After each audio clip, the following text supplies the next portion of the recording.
तर अंजली दमानीने पण आरोप केलेले आहे की अजितदादांची नार्को टेस्ट करावी। माझी अंजली दमानी यांना विनंती आहे, त्यांच्याबद्दल खूप आदर आहे मला व्यक्तिशः देखील, पण ॲक्टिव्हिजमच्या नावावर सनसनाटी आरोप करणं त्यांनी बंद करावं। अजितदादांची नार्को टेस्ट घ्यायची कुठलीही गरज नाही। अजितदादांनी स्वतः ज्या वेळेला सांगितलं की मी पोलीस आयुक्तांना फोन केला होता आणि कठोर कायदेशीर कारवाई करा, जे दोषी आहेत त्यांना अजिबात कुठल्याही प्रकारची सहानुभूती दाखवता कामा नये। आज जे दोषी आहेत त्यांच्यातले 3 लोक जेलमध्ये आहेत, 2 पोलीस निरीक्षक जेलमध्ये आहेत, 2 डॉक्टर जेलमध्ये आहेत। त्यामुळे कायद्याचं शासन महायुतीच्या राज्यामध्ये आहे, योग्य पद्धतीने सर्व कारवाई केली जात आहे। त्यामुळे माझी अंजलीताईंना देखील विनंती आहे की केवळ सनसनाटीसाठी नार्को टेस्ट केली पाहिजे, अशा प्रकारचे कुठलेही आरोप त्यांनी करू नयेत। तर उद्या मनुस्मृतीचं दहन होतंय महाडमध्ये आव्हाडांच्याकडून, तुमच्या पक्षाची काय भूमिका आहे? कालच पक्षाच्या लोकसभा निवडणुकीनंतर पक्षाचे सर्व मंत्री, सर्व आमदार, खासदार, पदाधिकारी यांची बैठक झाली। त्यावेळेला राष्ट्रवादीचे ज्येष्ठ नेते मंत्री माननीय छगन भुजबळ साहेबांनी हा मुद्दा उपस्थित केला। पक्षाची स्पष्ट भूमिका आहे की राष्ट्रवादी काँग्रेस पार्टी हा शिव, शाहू, फुले, आंबेडकरांच्या विचारसरणीवर चालणारा आमचा पक्ष आहे आणि शालेय शिक्षण मंत्री माननीय दीपक केसरकर साहेबांशी स्वतः राज्याचे उपमुख्यमंत्री व आमचे राष्ट्रीय अध्यक्ष हे अजितदादा पवार साहेब बोलणार आहेत की अशा प्रकारचं मनुस्मृतीचं सिलेबसमध्ये येणं हे चुकीचं आहे आणि राष्ट्रवादी काँग्रेस पार्टी याचा विरोधच करते।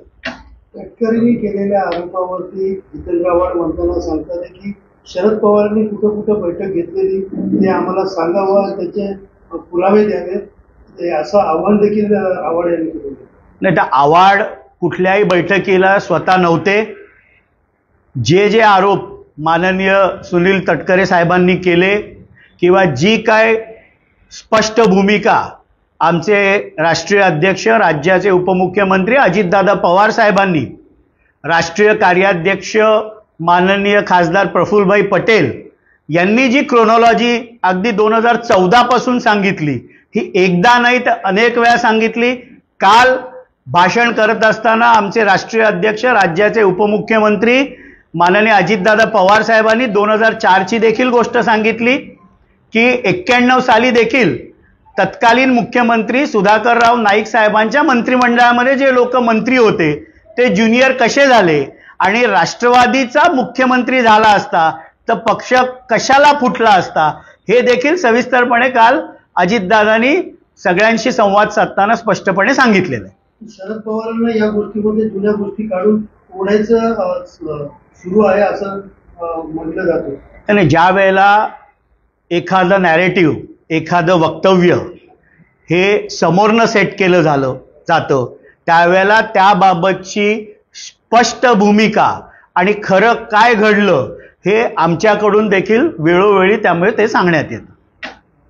सर, कोकण पदवीधर निवडणूक जाहीर झालेली आहे। एकीकडे मनसेने पानसे यांना दिलेला आहे आणि तर डावखरे तुमच्या माहितीकडनं लढण्यासाठी इच्छुक आहेत, तुमची भूमिका नेमकी कशी असणार? राष्ट्रवादी काँग्रेस पार्टी ही महायुतीमध्ये सत्तेत आहे, त्यामुळे महायुतीचा जो कोणी उमेदवार कोकण पदवीधर मतदारसंघातनं ज्याला तिकीट मिळेल त्याच्या मागे खंबीरपणे आम्ही उभे राहू, त्याचं आम्ही काम करू।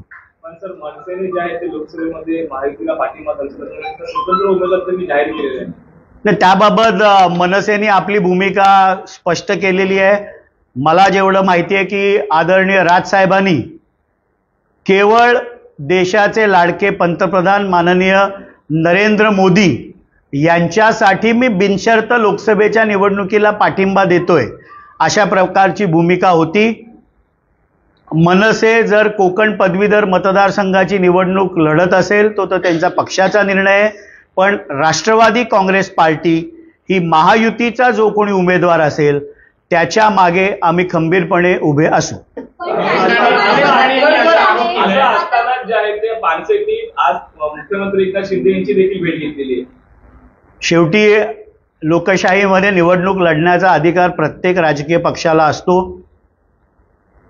राज्याचे मुख्यमंत्री माननीय एकनाथरावजी शिंदेसाहेब यांची जर ते भेट घेत असतील तर त्याबाबतचा योग्य निर्णय माननीय मुख्यमंत्री साहेब घेतील.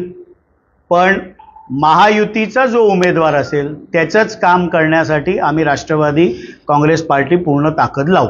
निलेश राणेंनी ट्विट केलेलं आहे की छगन भुजबळ हा पक्षातून आवरला पाहिजे. ज्या पद्धतीने मनोज जरांगे पाटील वेळी त्यावेळी छगन भुजबळांनी आरोप केला होता, त्यामुळे भाजप हा सर्वात मोठा पक्ष आहे असं देऊन ट्विट केलं. त्यांना काय ट्विट केलं, काय भूमिका मांडली.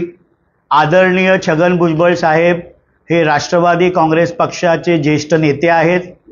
मंत्रिमंडळामध्ये महायुतीमध्ये ज्येष्ठ मंत्री आहेत. त्यांनी जी भूमिका मांडली ती पक्षाच्या बैठकीमध्ये मांडली होती.